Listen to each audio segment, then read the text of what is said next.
question across America: do violent video games promote violent behavior in young people?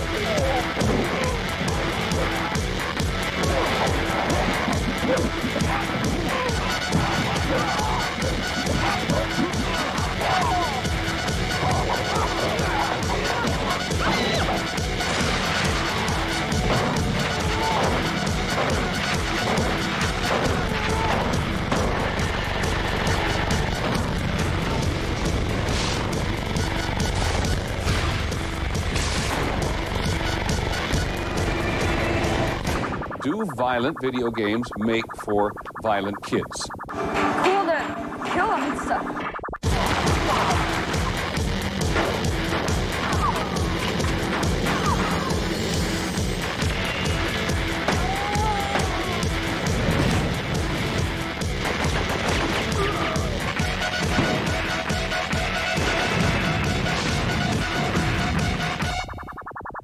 We look for the roots of the senseless violence. People, not video games. The Sega Dreamcast is realism. Music, video because of a video game, or because of a movie, or because of television, or because of music. People can use guns because they really feel like they just can't handle life.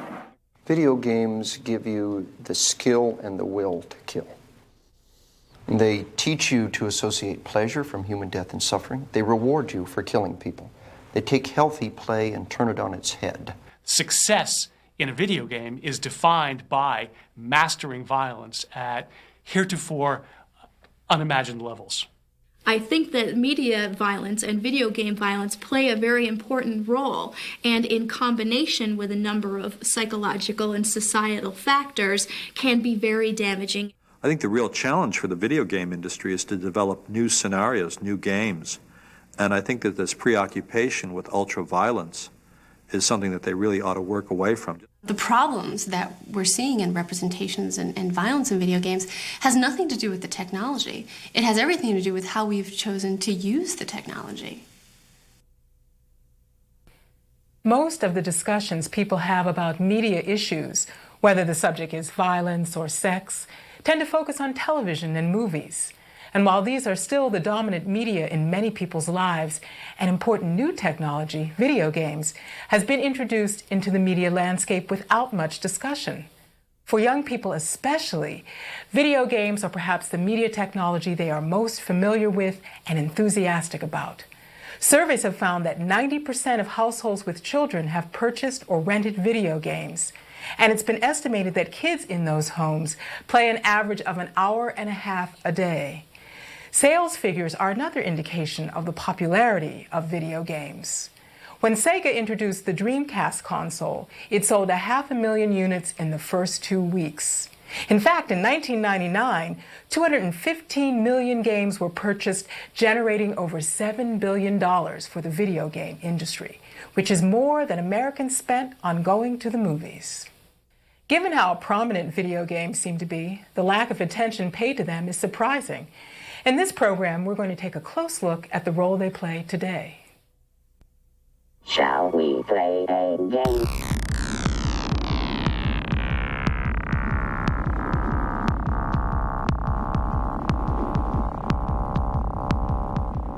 One way that video game violence is actually very different from other types of media violence has to do with how users interact with the technology. I think there are two important ways that video game violence is distinct. One is the level of activity involved, in fact, to the point of interactivity. Obviously, players interact with the technology so that their motions, their movements control the characters that they are playing, meaning they're very involved with what's going on. They're very sort of into the actions. They can get upset, they can yell, they can scream. Who's your daddy? Who is your daddy? You know, what's really exciting about video games is you don't just interact with the game physically. You're not just moving your hand on a joystick. But you're asked to interact with the game psychologically and emotionally as well. You're not just watching the characters on the screen, you're becoming those characters. It really gives everyone a chance to sort of extend their relationship with these characters. After you see the film, you can actually become Tarzan. It's actually the game based on the pod race that's in the movie, and Anakin Skywalker's voice is in the game. So as you're racing with his pod, you actually are him, just like in the movie.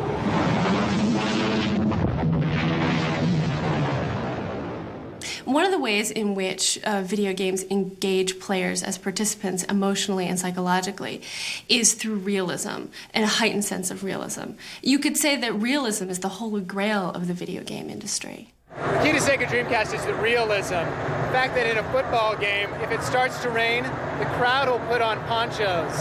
In a basketball game, all the faces of the players are actually modeled after the real players. So, for example, we see a new level of realism in video sports games where they use live motion capture to capture the movements of real players. And this is important because in order for a video sports game to be popular, it has to give the player of the game a sense that they're really on the court, that they're really on the field, and also give them a sense that they're actually playing their favorite sports hero. This use of live motion capture and 3D modeling, we just don't see it in sports games. We see it in a lot of other video games as well. So, for example, Mortal Kombat has traditionally used live motion capture in each release of its game. The industry is hooked onto something. Realistic games sell. They're seductive. So we should expect to see increased use of technologies of realism in video games. And we should expect that the experience of playing video games will also become more and more realistic. The use of realistic graphics and realistic animation is a sort of a bragging rights of sorts for industry organizations so that they can say our game is most realistic. And then by Christmas we'll have 30 new games for the system that are so real you won't be able to tell if you're watching a movie or actually playing a game. We've come a long way since Pong, where there were just sort of rectangular shapes and a bouncing ball. Now we have whole worlds and very realistic three-dimensional types of approaches to violence. Rainbow Six, so true to life, even the experts can't tell the difference. It's very easy for people to say, well, come on, what you see in a video game, you know that's not real. Kids know it's not real. Or what goes on in a cartoon, whether it's a roadrunner or some superhero saving the universe. People in the industry and people who want to defend this will say, this is just make-believe, it's just healthy, it's fun. Nobody takes it seriously. Nobody believes it. Well, it's not as if we walk around with a little switch in our heads that we can turn off and say, fiction, reality, fiction, reality.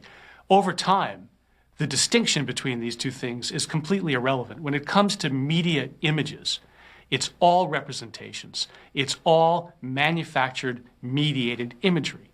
It all goes into the constant, nonstop stream of experiences that we store up about the world around us.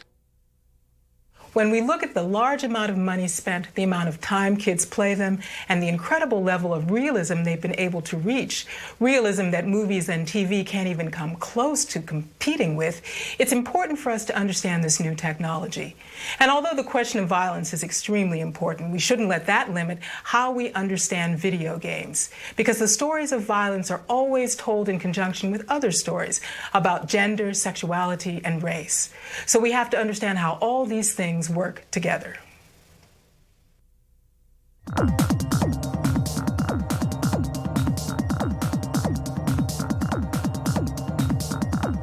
One of the especially intriguing aspects of looking at video games is that they are such vivid illustrations of so many cultural messages that sometimes are difficult to discern, that permeate other media, but they're often more subtle. Video games have the quality of being so explicit and so blatant in their representations of men, of women, of power, of control, that they lay out some of the key ideologies of the culture in an absolutely unmistakable, vivid way. I think video games are also important because we can see the construction of our culture and the content of the games. And that in point of fact, video games to a large degree reflect what's going on in the culture of society. So they can be used as means by which to read the culture and how gender, race, ethnicity is portrayed in these games, I think can be very revealing. A very common image in video game representations is a very hyper-masculine male character, someone who has an extremely imposing physical body, someone who's very muscular, someone who's certainly very aggressive. An effect of this hyper-masculine characterization can also be to link being male with being violent. So male players, particularly, who may be trying to live up to and may be trying to understand what society is saying about what it is to be male, may very well link being masculine with being violent, with using physical force as a way to get what you want. Jax wins. Fatality. I think power can be a good thing. You know, we're very uncomfortable in the culture talking about power, but in point of fact, we want to empower people. We want to give them a sense that they can do things, that they can act and be understood and listened to, and that they can change the world in good ways. But the vehicles for power that we give to children in these games frequently is one of a aggressive masculinity.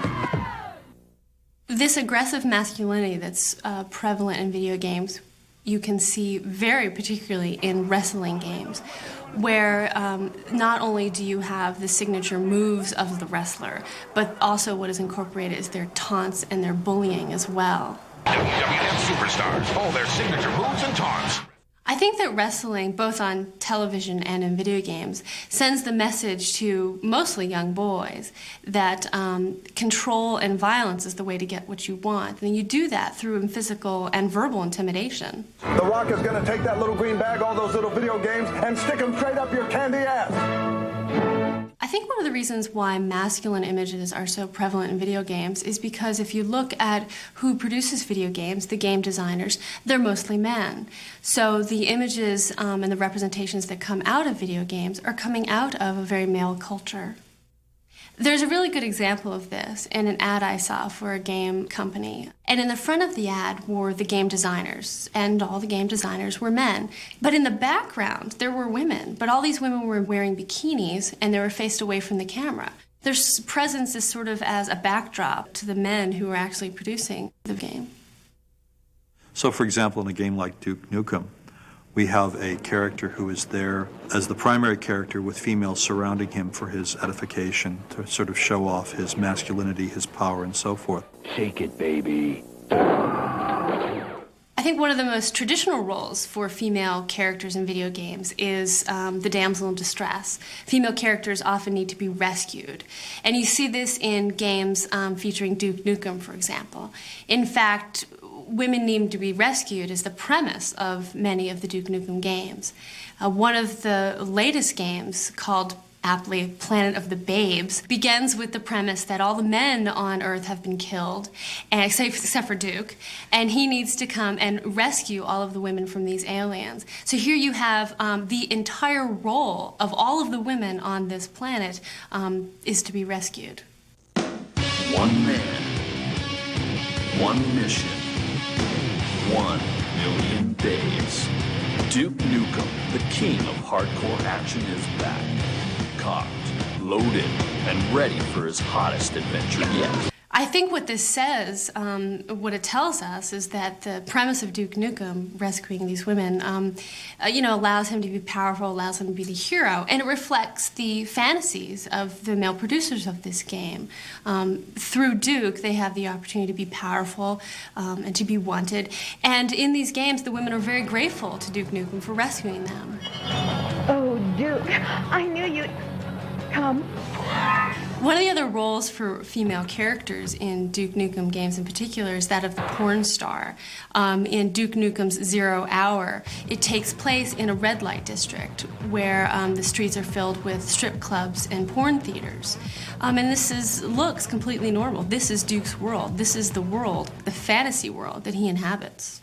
What I think is important to think about in terms of Duke Nukem is that his world, this pornographic landscape, is not presented as extreme. It's presented as very normal. His environment and his values that he embodies are presented as absolutely normal. Duke's kind of an everyman American hero. He's a Bond for the 1990s and beyond.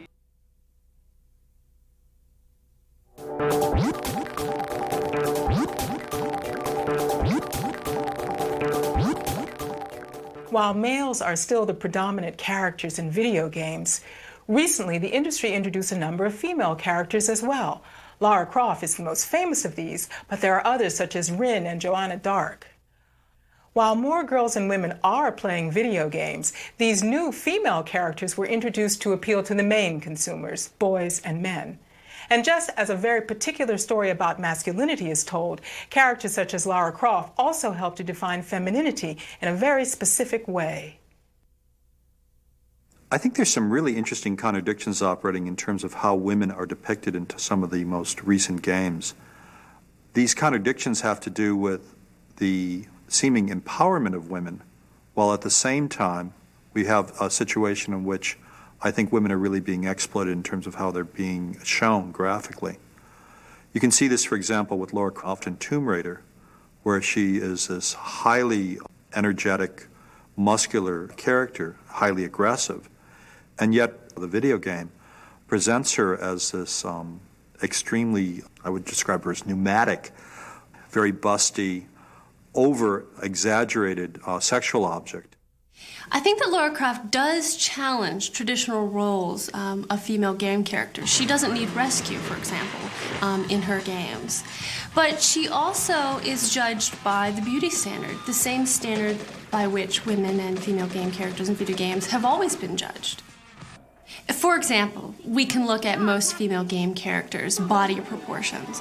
They're grossly unnatural. Lara Croft has a large bust size, a very small waist, and she weighs practically nothing. And yet, these characters can flip and jump and run in ways that anyone with that body proportion wouldn't be able to maneuver. And this body type doesn't even exist in the real world. We know this is true because the company that makes Lara Croft hires models to represent them at promotional events, and they have yet to be able to find a model that has Lara Croft's same body proportions. Not only do we have a beauty standard of the ideal female body that's impossible to achieve, there's also the sexualization of young women occurring in video games. And Lara Croft provides yet another example. In a recent release of Tomb Raider, The Last Revelation, game players can play Lara Croft as a 16-year-old, and yet her body proportions, the way that her body looks, is still that of a very developed adult woman. The connection between male fantasy in a video game and male fantasy in the real world becomes really apparent through the models that are hired to play Lara Croft at promotional events. At these events, male fans of the video game Tomb Raider and many other video games have the opportunity to have their picture taken with the real-life model who plays Lara Croft. So the fantasy of being with someone like Lara Croft becomes reality, at least for a brief moment, at these conferences, at these promotional events. And this is really disturbing, I think, because one of the models that was hired to play Lara Croft most recently is 16 years old. So the sexualization of a young female is happening in real life to a 16-year-old model who will be at these promotional events and have men putting their arms around her to have their pictures taken. You know, a lot of what these games are about is sexual titillation for young boys. If you look at a game like Gauntlet, we have portrayed a Amazon goddess type, maybe a Valkyrie, very explicit in terms of her figure sexually, and with suggestions showing up in the advertisements for the games, you know, take her home, have her as your own, possess her, things like that. We're not just seeing male fantasy and the sexualization of female characters in the video games. We're seeing it, perhaps even more so, in the advertising and the marketing for games and on the packaging for video games. Even if it's for a game that doesn't have any female characters in it. There's an ad for a racing car game called Destruction. Destruction doesn't have any female characters in it, but the ad for the game shows a woman leaning over the hood of a car.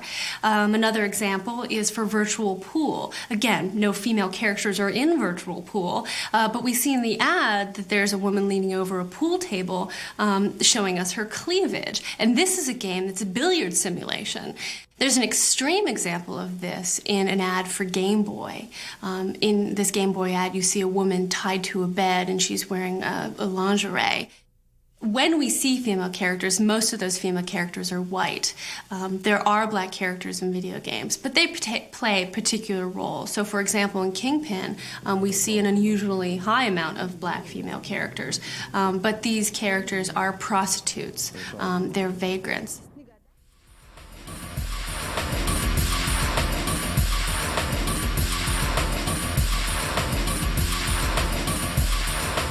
In the debates around stereotyping in the media, many people of color feel that their experiences are not being represented, that someone from outside the community is telling their stories. So in the case of movies, for example, it's felt that the stories of the Black and Latino experience are being told by white scriptwriters. To the extent that Black and Latino video game producers are few and far between, the same thing is happening, but perhaps at an even more extreme and disturbing level.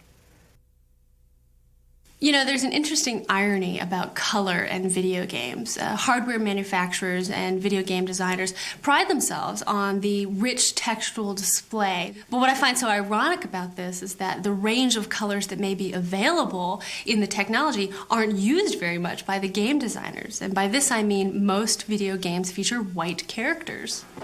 Of the top-selling action genre video games, 8 out of 10 of those games featured white characters. So we're not only seeing the video game world through male eyes, we're seeing it through white male eyes. I think it's very interesting, for example, if you look at most of the first-person shooters, which only show you the hand on a gun or a weapon, it's generally white rather than brown or black. When we do see race, we see it in a very particular moment. Racial stereotypes are invoked to show non-whiteness, and that's when race becomes visible. Otherwise, it's invisible, it's normal, but when racialized characters are introduced, it becomes quite significant and quite poignant that they're there. I am Turok. An example of this is in the game Turok. The main character, Turok, is Native American, and the way that you sort of know that he's Native American is that he wears feathers in his hair, he carries a bow and arrow, and he shoots at deer. Throughout the game, his adventures are serenaded by tribal drum beats. So his Native Americanness is made quite obvious through these sort of tried stereotypical notions of what it means to be Native American.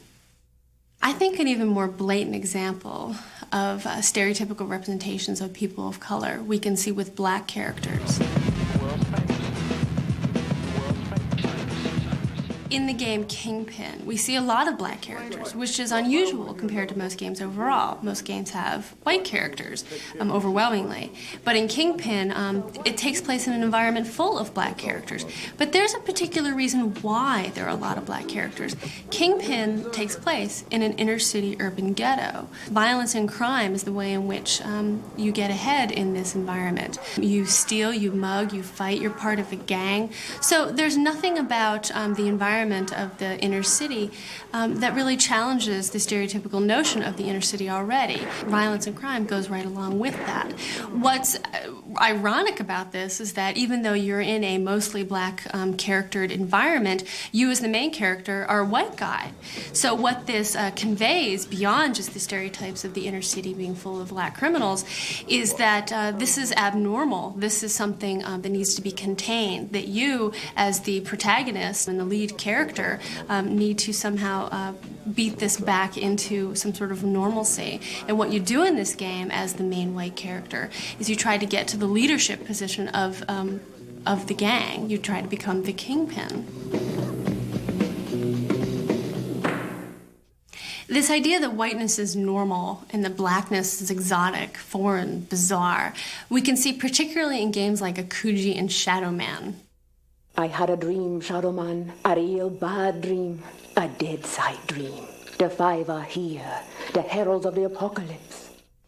In these games, we see the representation of Haitian culture, which equates blackness with the supernatural. Wrath upon my enemies. The character Kuji is different than most male characters. He has a cat-like physique. He moves in animal movements. He's painted with tiger stripes. He looks unusual to most male white characters in video games. And again, this becomes significant because the game is saying something different about this black racialized character than other white characters in most other games. We see the same thing occurring with Mike Leroy in Shadow Man, also another game connected with Haitian culture. Mike Leroy uses voodoo, as does Akuji. So again, this just sort of emphasizes the difference between the non-white characters and the white characters in video games. And it reinscribes certain ideas about Haitian culture, about voodoo, about the supernatural.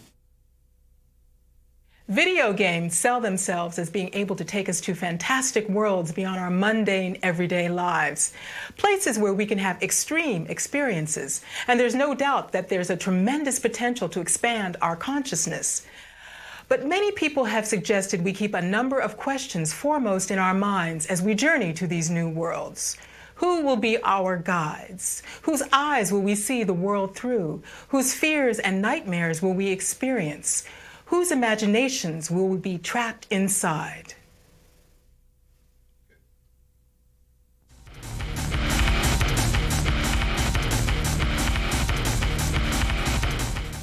Most of the time in public debate or when people are concerned about the role of violence in the media or video games or anything else, the natural thing is to think only in terms of people becoming more violent as a result of seeing these images or playing these games. In the wake of all the violence perpetrated by young people lately, there is an important question on the table. Do violent video games make for violent kids? But there are some more perhaps significant and more subtle consequences on people that have to do with the way they think about the world. When you spend a great deal of time being exposed to violent video games and playing them hour after hour over long periods of time, you begin gradually to think of the world as a much more violent place and to have the images and the concepts of violence permeate the way you think about things on an everyday basis. There are a number of elements of video game violence that make it most likely to lead to a negative or antisocial effect. Video game violence tends to be consequenceless. There are often no types of portrayals of grief, of sorrow, of regret, or remorse that may very well characterize real-life violence, which a lot of social scientific research suggests is the one that's most likely to be emulated. Stop! Don't shoot! Do you have something less painful, maybe? A crossbow? Too messy. A grenade launcher? Ouch. How about the taser? Yeah, a taser wouldn't be bad. It might leave a little rash mark. In playing video games, the violence is not only the whole purpose of the game in most cases, but it's the rewards one gets for it are very gratifying. They let you play longer, they let you go to new levels, they let you explore new dimensions, new territories, new worlds. The only way to advance and to achieve the goals of the game is to kill ever increasingly larger numbers of people. When you reach the end of every level, one of the main things that it tells you is, well, how many of these people you've killed, how many of those you've injured. So at every stage in the game, you have a continual reporting. You have a continual reinforcement. You're doing great, you're killing more, keep going. Here's how many you killed this time. You ready to go to the next level and kill some more? So there's never any compunction against using violence. There's every stimulation, everything is conducive to using it. The more it's used, the more effectively it's used, and the more competently it's used, the better you're doing. You win. Yeah! Impressive. Another reward associated with doing well in terms of actually executing violent assaults on characters in video games has to do with the weapons that you use. Low-level weapons, things like pistols, arrows, swords, etc., are used on the first sorts of levels of video games. But the more adept you get, the more sorts of successful you are with those low-level weapons, the more you get to increase and have escalated in more high-tech weapons, larger larger weapons as well. So you go, for instance, from a pistol to a machine gun to maybe having grenades or bombs that you can throw. And so again, the reward is sort of giving you other toys, so to speak, with which you can execute your assault.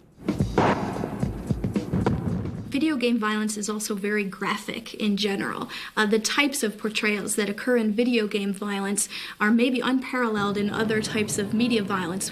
Scenarios like decapitation, severed limbs, spurting and splattering blood. That level of extensiveness and graphicness is very troubling for desensitization type purposes. Again, if we are exposed to these sorts of very high level and intense and very graphic violent representations, it may take more of the same in order for us to have the same sort of response. We become accustomed and maybe even sometimes bored with merely shooting people. We have to blow them up next. We have to, cut off limbs next. So it's sort of a one-upmanship that the video game industry feeds on.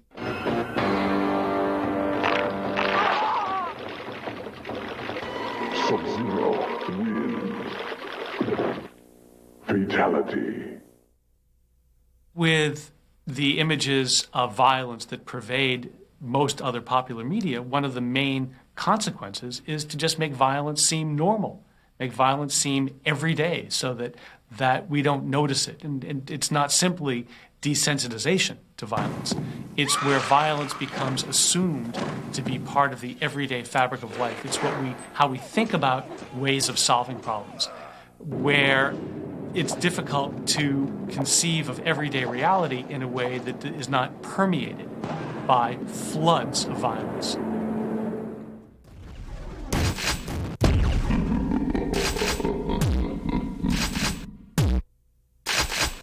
There is nothing in the academic research that supports the conclusion that violent video games lead to aggressive behavior, period.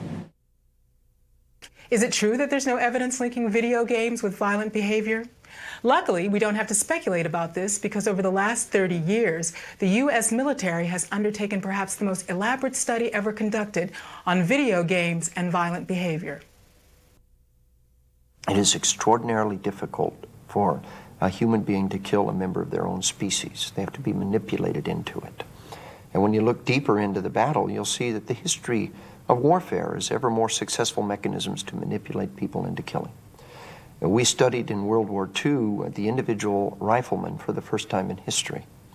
And we found out that only 15 to 20% of the individual riflemen, when left to their own devices, would fire their weapon at an exposed enemy soldier.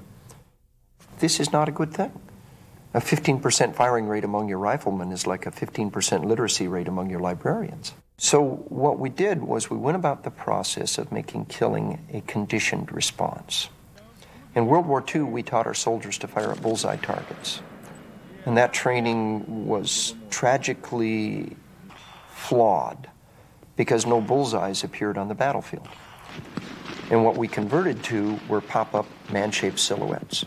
If you want a person to be able to kill a human being, they have to practice shooting at human beings. A few hundred repetitions of that, and now on the battlefield, when an enemy soldier pops up in front of us, boom, the soldier kills, and he kills reflexively. It is an extraordinarily effective mechanism. It is basic operant conditioning. Now we use large screen TVs, and soldiers stand with plastic M16s that fire laser beams, and when you hit the target on the screen, the target drops. The law enforcement community extensively uses a device known as the FATS trainer, Firearms Training Simulator. You hold the gun in your hand, you pull the trigger, the slide slams back, you feel the recoil, you hit the target drops, you miss the target shoots you. It is a very effective law enforcement training device. But if you go to the local video arcade, you'll find an almost identical device. Games such as Time Crisis, for example, in which you fire the pistol, the slide slams back, it recoils in your hand. If you hit the target drops. If you miss the target shoots you. The only difference is, in the FATS trainer, if you shoot the wrong target, you'll be reprimanded, ultimately even fired. But when the kids are playing the game, there is no adult supervision, there is no standard, there is no control. The Marine Corps uses the game Doom as a training device. it is such an effective and efficient tactical trainer. There's limited skill involved with this game, but there's a great deal of rehearsal and will processes involved here. A lot of people, when we talk about Doom or Quake or the first-person shooter games, they say, well, all you're doing is playing with a mouse or a keyboard. How can that be teaching you killing skills? Well, understand that Doom all by itself, even used with a keyboard, is good enough that the Marine Corps uses it to script killing in their soldiers. It provides the script, the rehearsal, the act of killing. We have to understand that the military around the world and law enforcement organizations around the world do not use these killing simulators and spend billions of dollars on these simulators for fun. They do it because it works. It is their job to condition and enable people to kill. They know what they're doing. They are the professionals. They have had experiment after experiment to show the value of these simulators, but the greatest experiments are things like World War II, where only 15 to 20% of the riflemen fired, and Vietnam, where 95% of the riflemen fired. It is a revolution on the battlefield, and we know it works. And those whose job it is to enable people to kill use it extensively, and they do it for a reason, because if they didn't, their soldiers would die in combat. One of the questions that rises very commonly is how do soldiers take what they're given and distinguish from killing in combat to killing in the civilian community? When we provide the soldiers with the ability to kill, we also provide them with a powerful set of rules that are ground into them. And so the soldiers and the law enforcement officers are taught only to fire at the appropriate targets at the appropriate time, under orders, under the right circumstances. The soldiers go out in the field and we carry our weapons around with a blank loaded in that weapon in our exercises, and we'll go for days on end and never fire a weapon. And that's part of that discipline, carrying that weapon for days and months and years on end and only firing it under the exact precise situation that you're given. But as soon as you put a quarter in that video game, you never put a quarter in that video game and don't shoot. And the very first thing you shoot at is the first human being that pops up on your screen. And you shoot, and you shoot, and you shoot. So the safeguards are completely absent, and all of the enabling that the military and the law enforcement gets are provided, plus the rewards, the pleasures, the cheers, the laughter, the learning to associate it with pleasure is also there. And so we must think very, very carefully about who we provide this operant conditioning, this training to. And if we provide it indiscriminately to children, it is the moral equivalent of putting a military weapon in the hand of every child in America.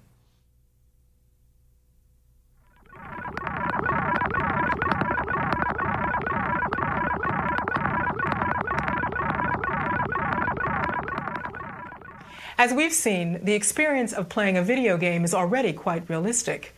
Force feedback technology, for example, gives players a real sense of touch as well as the visual realism of the screen.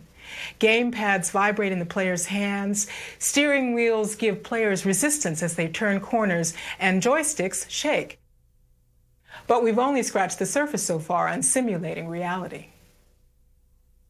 These technologies of virtual reality and other things we can't even imagine now can take us to amazing places we've never imagined going before. But what are we going to find there? What's at those places? The screen today seems like reality to you. You become sucked into that screen, and the large screens you become sucked in more. But what if it was complete? What if you turned and moved and shifted, and wherever you turned, there was your enemy and you would kill? What if we made killing not some two-dimensional process, but a three-dimensional process in which you are constantly involved? So virtual reality may well have very important implications for media violence and its effects. Certainly more of a heightened type of interaction effect with the technology, and absolutely identification with that character that really has not yet been paralleled in any other sort of media scenario. Now, again, that can often be very beneficial. I get to fly an airplane. That's kind of neat. I get to fly a jet fighter, the appropriate video game. That's kind of neat. I get to murder somebody. Is that very neat? I think at the moment video games are advancing very limited notions of masculinity and femininity. They're reinforcing the sexual objectification of women. They're reproducing the same racial stereotypes. They're teaching young boys that violence is an appropriate response to any situation. And it's my hope that that's going to change, that video games will challenge our stereotypes and really push us ahead in terms of how we think about each other and ourselves. Like all media, the question of whether they're good or bad, whether they have positive or negative consequences, can't be answered by looking at the technology itself. There's nothing inherent about video games that makes them violent, sexist, or racist. What's holding us back is not the technology, but the values we've privileged as we've designed, produced, and sold it. So if we want video games that are truly cutting edge, that really give us new experiences, we have to privilege alternative values that will genuinely liberate the technology and possibly ourselves.